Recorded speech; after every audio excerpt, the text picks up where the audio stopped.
guys see that? All concerts, right? Love Bon Jovi. Of course, that dates me just a little bit.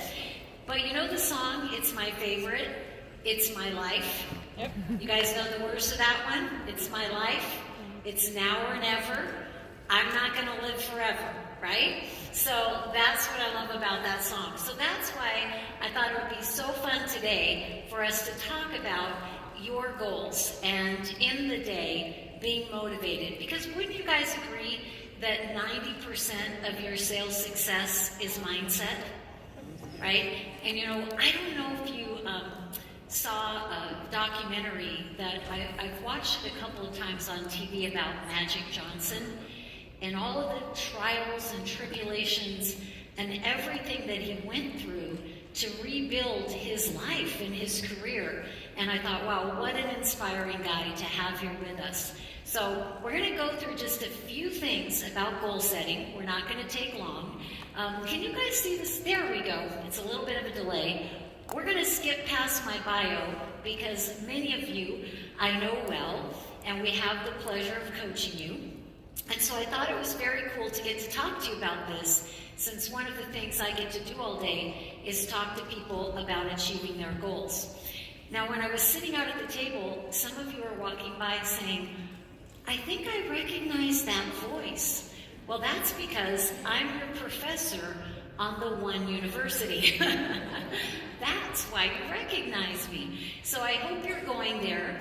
I'm going to show you a couple of resources today that you can go access on the One University that I hope will help you plan the rest of your year.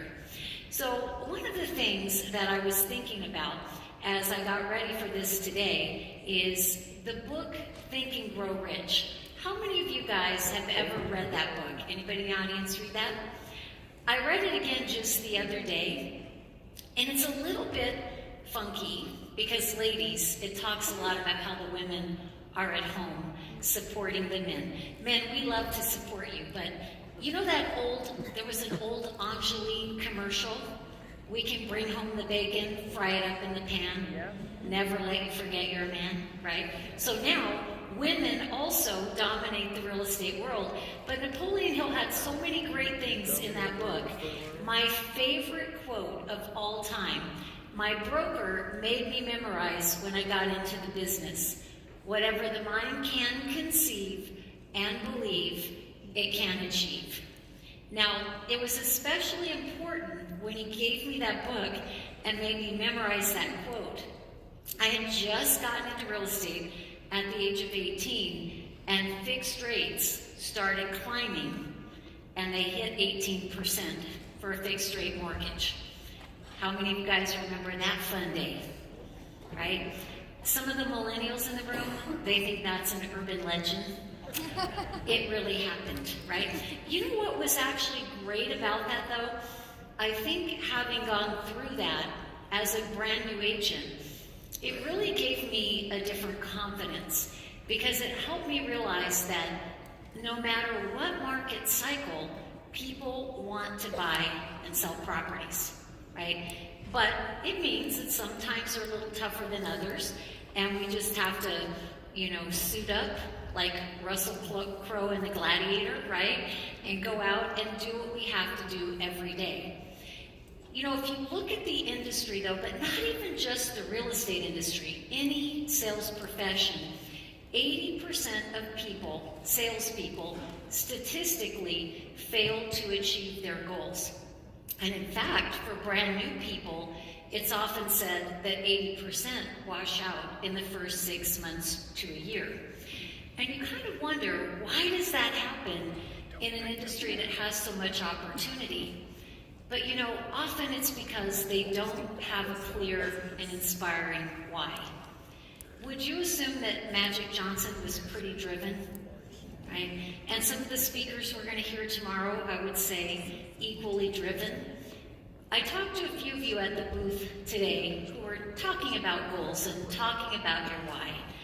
And if you don't know what it is, it's going to be hard to stay the course to do the things you need to do every day. And whatever your why might be, it could be you want a mansion and a yacht, or you want a Lamborghini, right? It could be that. But for some of you, it wouldn't be that. It would be doing things for your family. You know, I remember a coaching client that I had for a number of years. She retired a few years ago. But here was her story. Her goal was to make $1 million a year. She lived on $150,000. She took the rest, paid her taxes, and invested it because when she had enough, she wanted to move to Vietnam, build an orphanage, and run it. Because you see, she was an orphan in Vietnam when an American family came and rescued her, gave her a wonderful life, educated her, set her on a great path, and she said, this is my goal. I need to give back. So I gotta tell you guys, money's not a bad thing, right? Because there's a lot of amazing things that you can do with it. So find your why. And then also having clarity on what you want to achieve. You know, when I first read the book, Think and Grow Rich, I thought it was just about thinking big. Because I came from a family that had no money. I wasn't really taught to set goals other than you better go to school and get good grades. That's a goal. But my broker really got me on a path of setting goals and thinking about the future. But when I read the book the second year, I realized the real message of the book was you need to have a written plan. And so if you don't have your goals in writing and you're not examining those goals often, it's pretty likely that they'll get lost in the year and you won't achieve them. You know, there's a little exercise that we often ask our coaching clients to do that maybe you might want to do this evening. We call it spend it on paper. So we tell them, write down your goal for the year, then subtract from that goal, what is it going to cost you to live, business and personal? And then if you pay your taxes, what's left? What's the amount that's left over, your profit? And then spend it on paper. Are you going to pay off a credit card? Are you going to set up a reserve account? Are you going to pay for your child's college education? What are you going to do with what's left? Because there's a reason that we have this exercise, and the reason is most of us, if we don't have a clear need for the money that we're trying to earn, and of course we all want more money, but if we don't have a clear need and a clear plan, when things get tough, or we make just enough to do what we need to do to run our life, we can get a little complacent. So you get excited, you write your goals down, you spend it on paper, and you have a clear need and a clear plan. But then you're probably going to need somebody to hold you accountable. My broker held me accountable. You know, he took me my first month in the business to a convention like this. And they happen to be giving out awards, and I can see it in my mind. Some of you are from Orange County, California, where we're located, where I sold real estate. You might know Vicki Morrison Ray. Vicki Morrison, at the time, was the #1 agent in the entire system of the company where I worked. And I remember sitting in the back as a new agent and watching her walk down the aisle in her beautiful white dress. And they handed her roses and a trophy. And I sat in the back and I thought, she's going down. I am gonna beat her into the ground. Now, of course, I respected her. You know, what did Magic Johnson say today about, your competition makes you better? Of course I respected her. We actually became great friends, and it took me 2 years to beat her. But that was my goal, right? And then as you grow and your life changes, you have different goals for different reasons. Now, the only reason I put this on the screen is because after 20 years of coaching great agents across North America, personally conducting over 80,000 coaching calls, here's what I know. Every one of you are different. Your way is not going to be your way, and your way is not going to be your way. So if someone tries to put you in a box and say, this is the only way to succeed, it's not the truth, right? Because if you look around this room, different ages, different cultures, different things that you're passionate about doing. So I encourage you, as you set your goals, do it your way. So why are goals important? They give you focus, they motivate you, and they push you to get what you can get out of life. But here's the fact that I noticed as I prepared for the talk today, 69% of people who set written goals in any category of life are more successful than others. And yet, only 3% of the nation sets goals of any kind. You know, super salespeople, people always ask me, because we coach some really big agents and teams across the country, and they ask me, what do they do that's different? They have goals. They have bad days. And I would say they simply adjust and get back on track more quickly than most. But truly, guys, every day we face having challenges. Sometimes you're just on a great roll and life gets in the way and you get discouraged, you get frustrated. But if you have that written goal and you have that big why, it takes you back. You know, I did some interviews with some of our great clients, and I put a little book together, Secrets of Super Salespeople, Why 80% Fail, and How Not to Be One of Them. You can buy it on Amazon, but I'll give it to you for free. My gift to all of you.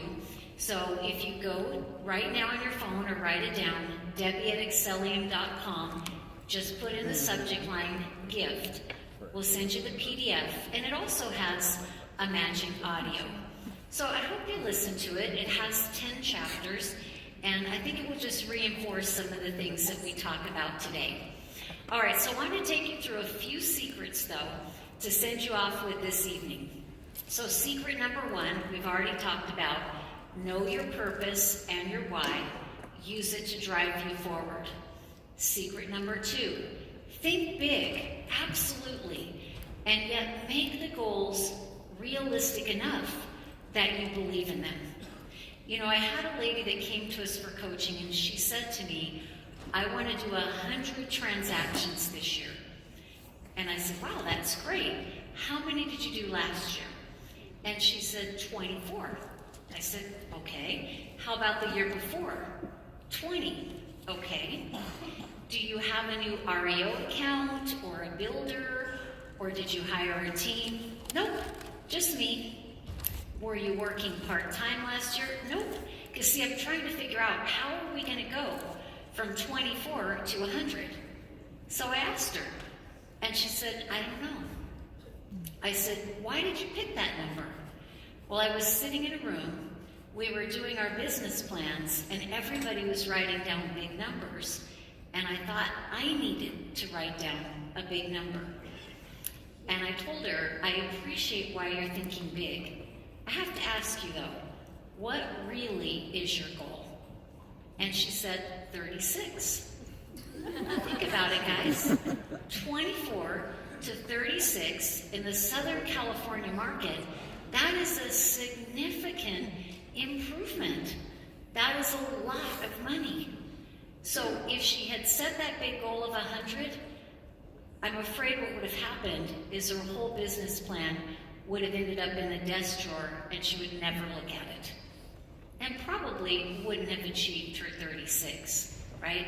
So think big, but set realistic goals. Put them in writing, read them every day, and visualize them.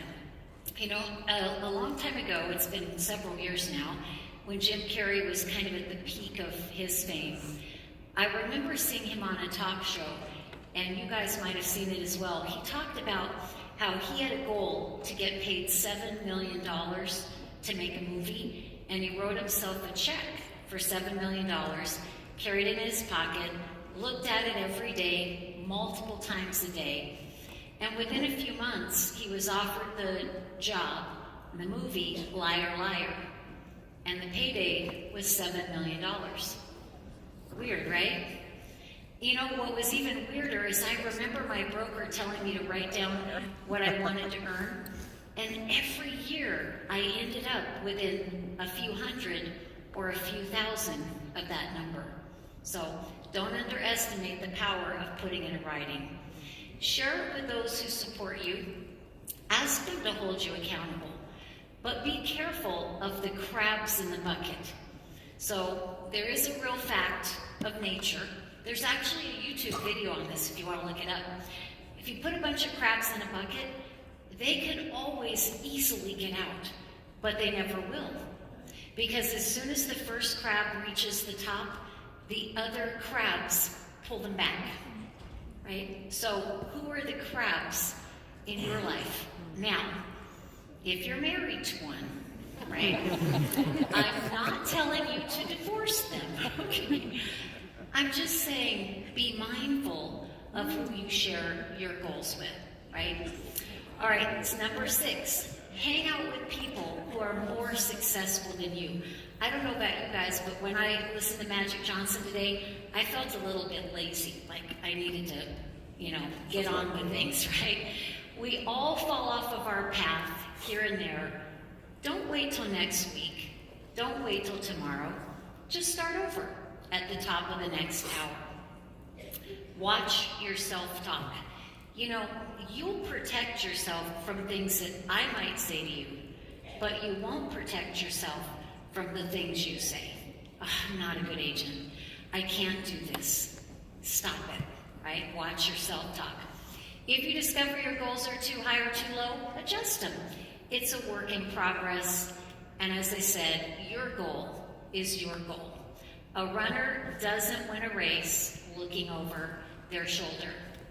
So if you weren't happy with the first quarter of the year, get over it, because it's over. It's gone. If you were happy with the first quarter of the year, then step up your game. Don't be complacent. We have 3 quarters, the best quarters of the year ahead. It's not too late. It's your life. It's your success, and you deserve it. So just imagine what will happen if you play full out. Please set a commitment to put your goals in writing tonight if you haven't done it. Find someone to share them with. We have plenty of great people here. And the last thought I want to leave you with is, in the book, Think and Grow Rich, Napoleon Hill wrote that when he was pretty young. And I don't know if you guys know, but he was like a rock star. He lived like Gatsby, he had mansions and Rolls Royce and huge parties with 3,000 people. And then he lost his money in the stock market crash, and he lost it a few times. So he wrote a book at the very end of his life. He was in his 80s. And the book is called Grow Rich with Peace of Mind. And it's for his reflection back on his life, all the lessons learned, all the mistakes that he made. And he has this line in the book. It sounds a little negative, but not in the context in which he said it. He said, when you're thinking about all the dreams you have, all the things you could do, all the adventures, all the goals, just remember, ultimately, one day, none of it will matter. We're all going to be dead. So his point was, live, do it, try it, take a risk. Because at the end of your life, the thing you will regret is not what you tried, but what you didn't try, what you didn't attempt. So I just want to say to all of you, I wish you a great 2019. And remember, it's your turn, right? Go do it, guys. Thank you.